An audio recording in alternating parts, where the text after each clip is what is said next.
Mon cher ami Christophe, Comment vas-tu? ça va et toi? Ouais. La forme? Oh là, dis donc, t'as de la poigne. Hein. N'est-ce pas, hein? T'as failli me faire tomber. Toujours Bon. aussi beau. Mais et toi alors? Toi aussi? Hein? Non, je suis battu là. C'est toi le druide de la hi-fi.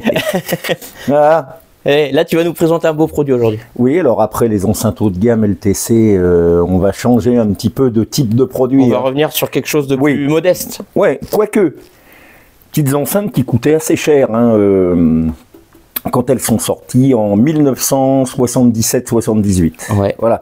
Et en fait, Hop. moi personnellement, Ouais. je trouve que ce sont des enceintes géniales.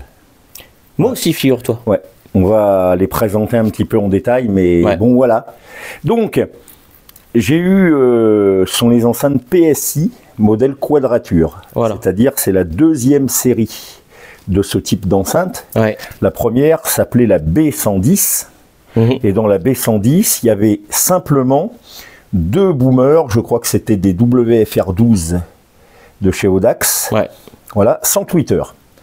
Et là, donc, on a des haut-parleurs qui s'appellent les MHD10 de 10 cm.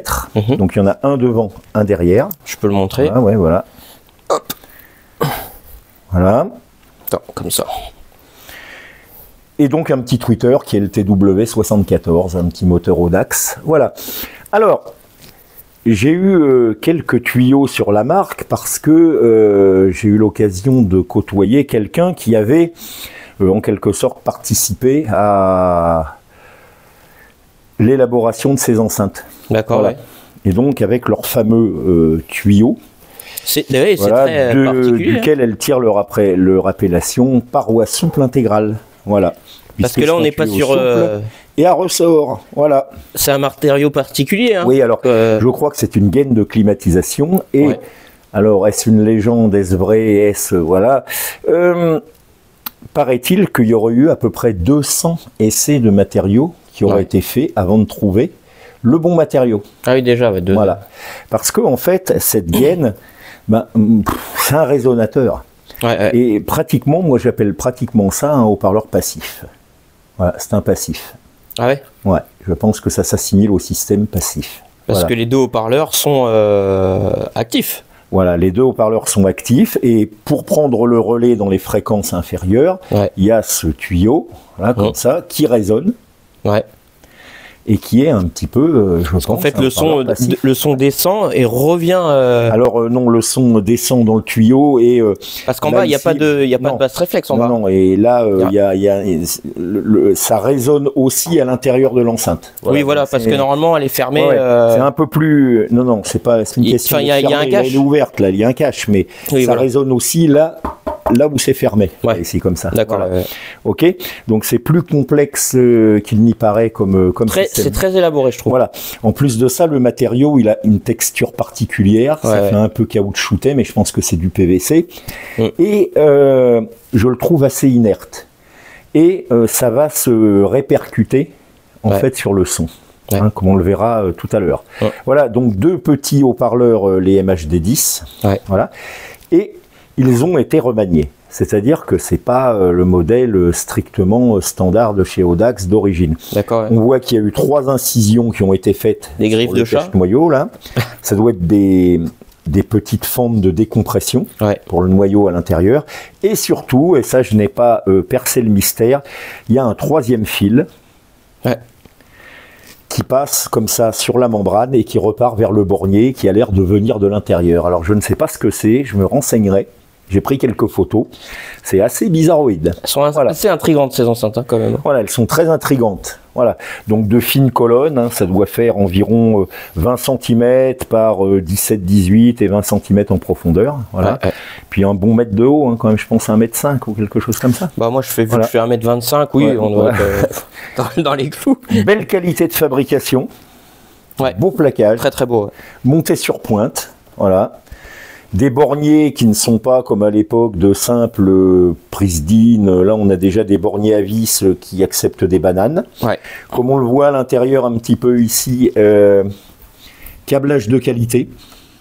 Voilà, câblage de qualité à l'intérieur. Je pense que c'est enveloppé de téflon, il me semble, ou quelque chose comme ça. Voilà. Et d'ailleurs, Chris, est-ce que, au niveau du filtre, Au niveau du filtre. Ouais, c'est intéressant aussi parce que... Alors, le tweeter est coupé assez haut et il est filtré simplement par un condensateur et je pense que les petits haut-parleurs là sont en large bande. Oui, voilà. J'ai pas vu de filtre. Ouais, bah voilà. oui, parce que... Voilà. Alors en fait, ce sont des petits boomers médiums, mais essentiellement, ce sont des médiums. Ouais, ouais. Et c'est vraiment le tuyau qui va... donner un peu de qui va donner le grave. Voilà, exactement. Et d'ailleurs, est-ce que tu sais, les ouvertures, là, les petites griffes qu'il y a, est-ce que ça pourrait jouer justement pour faire en sorte que le large bande joue non, ça pourrait jouer, non, je ne pense pas. Sur le médium ou quoi, non? Non, non.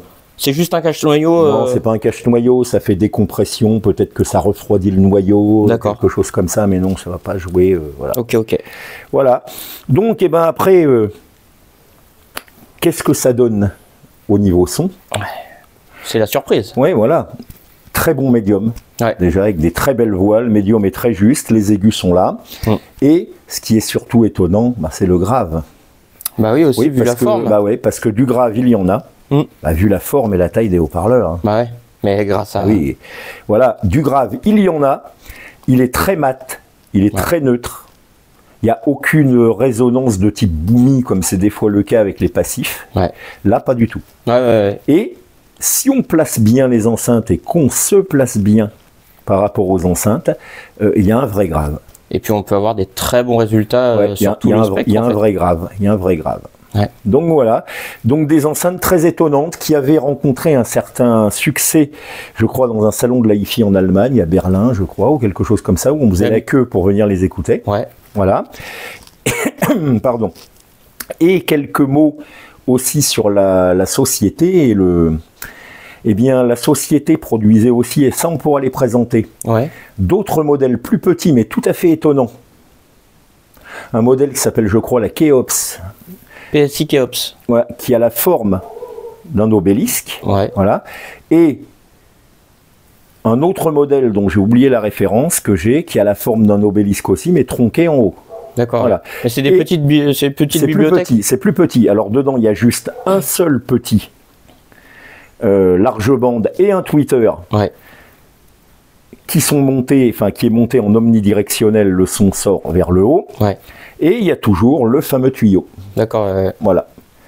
Et très belle qualité de fabrication aussi pour ces enceintes qu'on a eu beaucoup de mal à démonter. Ouais. Et c'est vraiment tout à l'intérieur et en bois massif, le support, etc. Construction sérieuse. Très belle construction sérieuse. Ah ouais. Oui, très belle construction. Et alors après, le fabricant proposait aussi un autre petit modèle sous forme de sphère, je crois, et il proposait également un caisson de basse sous forme de pouf, avec le résonateur qui était circulaire à l'intérieur du pouf. Voilà. Et je crois que le pouf en question était animé par un haut-parleur focal, un 20 cm focal ou quelque chose comme ça. D'accord. Voilà. Donc très intéressant. Et alors après, ça devient, j'allais dire, encore plus extrêmement intéressant. La société, alors j'ai pas réussi à retrouver, parce que ça fait au moins une bonne dizaine d'années que j'avais vu ça, la société proposait, après, alors là on tombe dans l'ésotérisme absolu, une sorte de traitement.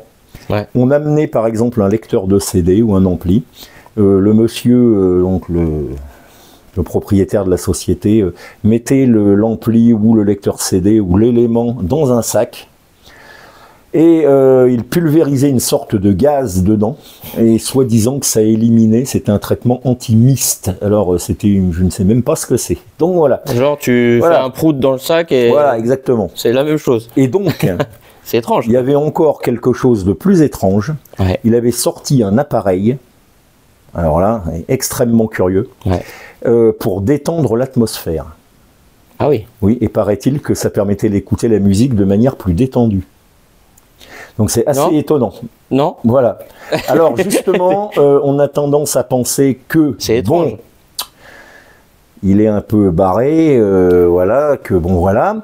Et pourtant, des personnes très sérieuses, dont un ingénieur du son, un ancien ingénieur du son d'Antenne 2. Ouais. Voilà. Et deux autres personnes fort sympathiques qui n'avaient absolument rien d'une paire d'illuminés, le monsieur et la dame. Ouais.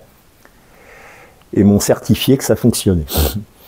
Donc, Bah écoute, Voilà. ma foi. Donc c'est très mystérieux. Donc c'est voilà, assez étrange. Ouais. Voilà, une paire d'enceintes et une société intéressante à plus d'un titre. Mais on peut le souligner que les amis ne confondez pas, c'est pas PSI Audio que Voilà, la marque. c'est pas PSI Audio. C'est PSI tout court. Voilà, c'est pas les enceintes de monitoring. Ouais, ça n'a rien à voir. Non, ça n'a rien à voir. Voilà.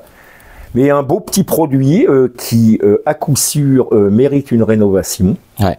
Et donc, si on en voit passer à un prix relativement abordable, je pense qu'il faut tenter le coup. On peut s'y attarder. Ouais, j'en ai moi-même 2 paires. Donc, j'ai une paire de quadratures comme ça, et j'ai une paire de B110, la première, avec juste les deux WFR12 Audax sans le tweeter, plus la petite paire de Keops, là, et l'autre dont j'ai oublié le nom, l'obélisque tronqué. Voilà. Ouais. Donc 4 produits dans ma collection de cette marque-là, très intéressante, qui est extrêmement intéressante. Et puis j'allais aussi dire que là, ici, le fait que si on les place plus ou moins proches du mur, là on peut jouer avec la partie arrière finalement. Oui, sûrement. Mais très intéressante, Oui, ça donne un petit côté omnidirectionnel dans le grave aussi. Donc voilà. En tout cas, je les ai bien appréciés quand on les a écoutés. Oui, puis on les a écoutés dans de très mauvaises conditions, mais plus de tests, bon, pas terrible. Voilà. Mais déjà, on sent qu'il y a du potentiel. Oui, mais voilà. Des petites enceintes qui vont marcher très bien sur le classique, le très jazz, la techno avec, peut-être pas exagéré. Un petit ampli à lampe, je crois que la puissance admissible était de 25 ou 30 watts, donc, mais le rendement n'est pas catastrophique, donc ça marche. Petit ampli à lampe, petite platine vinyle.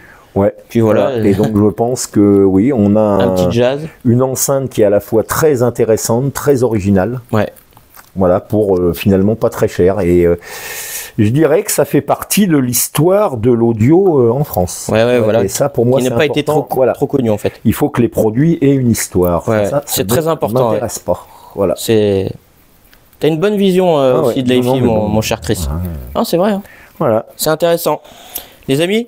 Voilà. Et dites-nous en commentaire si ça vous a plu cette petite vidéo, petite présentation. Ça faisait longtemps et puis voilà. Ce produit-là, vous ne pourrez pas l'écouter parce que on n'a pas encore trouvé les micros qu'il faut pour faire des écoutes satisfaisantes. Donc on va attendre, on va travailler encore un peu là-dessus. On va travailler un peu là-dessus. Oui. Voilà. Oui. Mais peut-être la semaine prochaine si on a un peu de temps parce que leur propriétaire ne viendra les récupérer que le week-end prochain.